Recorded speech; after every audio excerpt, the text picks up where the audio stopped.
Bismillahirrahmanirrahim.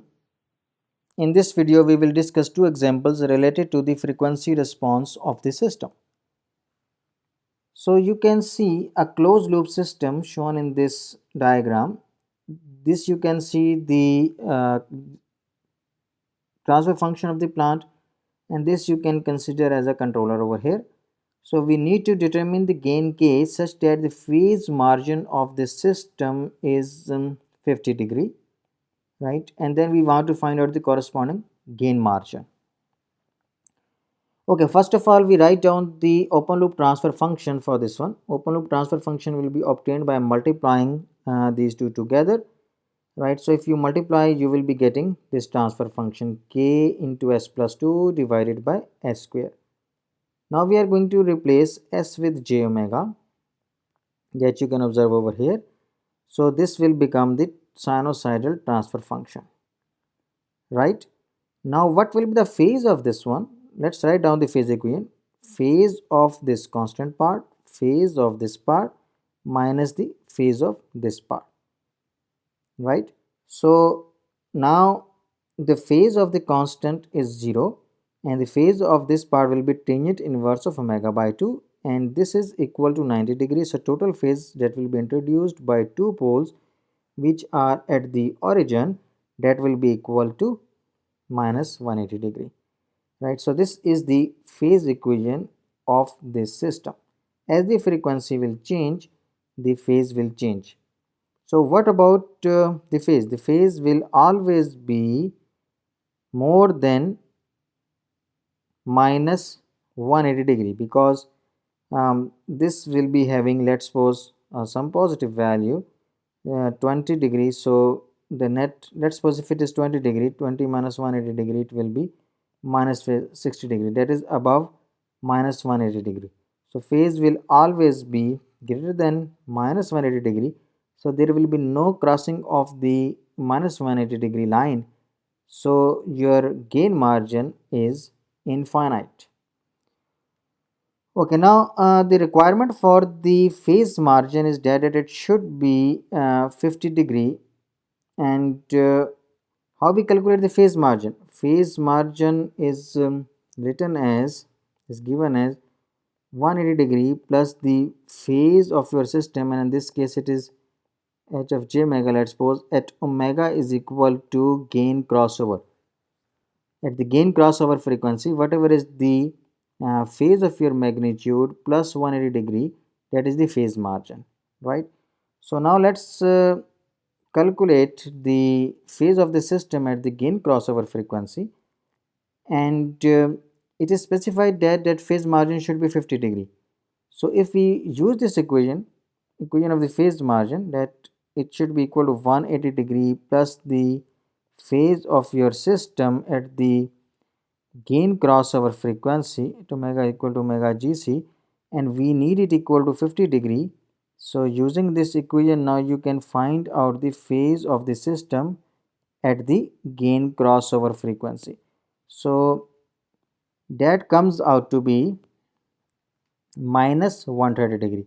So the phase of your system at the gain crossover frequency should be equal to minus 130 degree, right? So now we have this equation A, and from this equation A we can set up this one, that tangent inverse of omega c by 2, because we are going to solve this equation at gain crossover. So we are going to replace this omega with omega c. So tangent inverse of omega c by 2 should be equal to 50 degree, right? Because this should be minus 130, and when this will be shifted to this one plus 180, so it is going to become 50 degree, right? So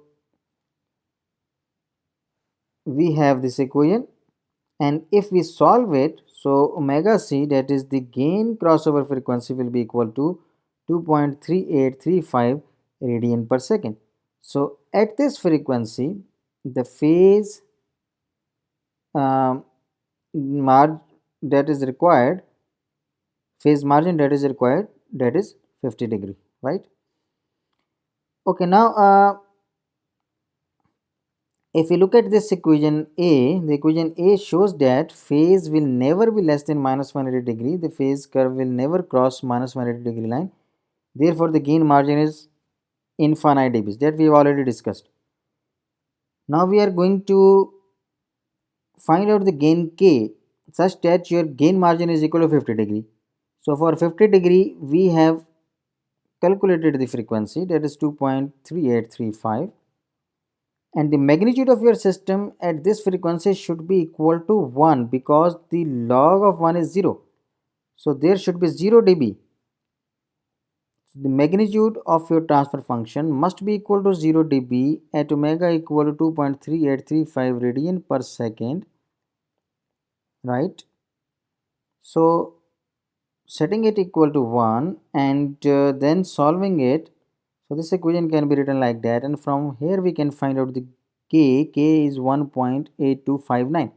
If we set this value of the gain k, then the magnitude of our system will be equal to 1 at this frequency, gain crossover frequency, that is 2.3835 that we have taken in this expression.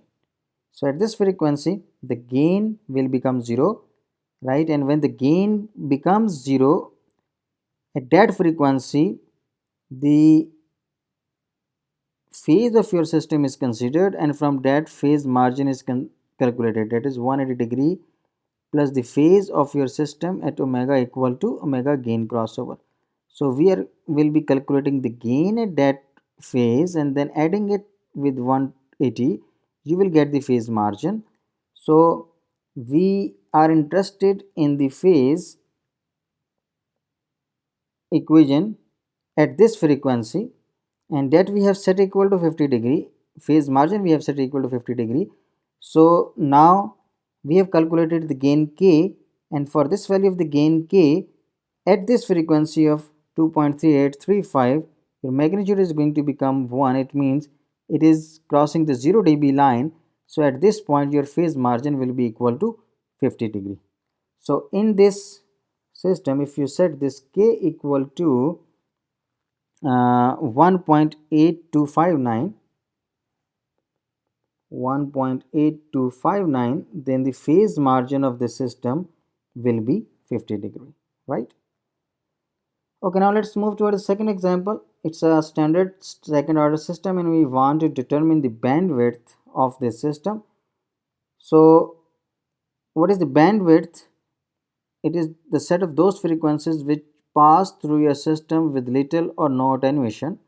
So if this is the system, here you can see it's a 0 dB line. So from this point till this one, there is no attenuation. After that the attenuation is going to start. Let's suppose that at this point the attenuation is going to become minus 3 dB, right? So let me draw it over here. So this is the minus 3 dB point. So the frequency at which the attenuation of 3 dB is observed with respect to this value, that is the bandwidth of your system. Means from here to here your frequencies are passing with no or little attenuation, right? So this is the range of frequencies defining the bandwidth.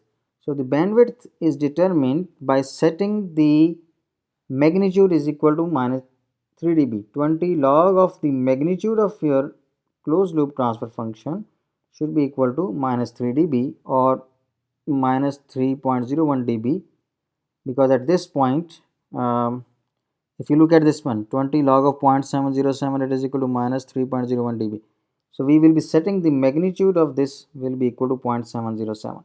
So this is given by this transfer function. So taking the magnitude of this one, replacing omega by replacing first of all s with j omega, and then replacing omega with omega b, because we are finding the omega b, the bandwidth frequency, the bandwidth of your system.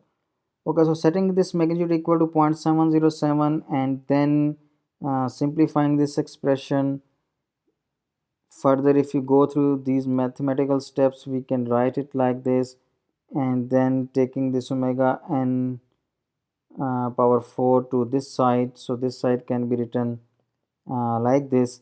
And now if we simplify it for omega b by omega n, so from this expression we can get this expression, and from here we can write that omega b square is equal to omega n square into this term, and the omega b can be written like this. So this gives you the bandwidth of the second order system. So that's all from this video. Thank you very much.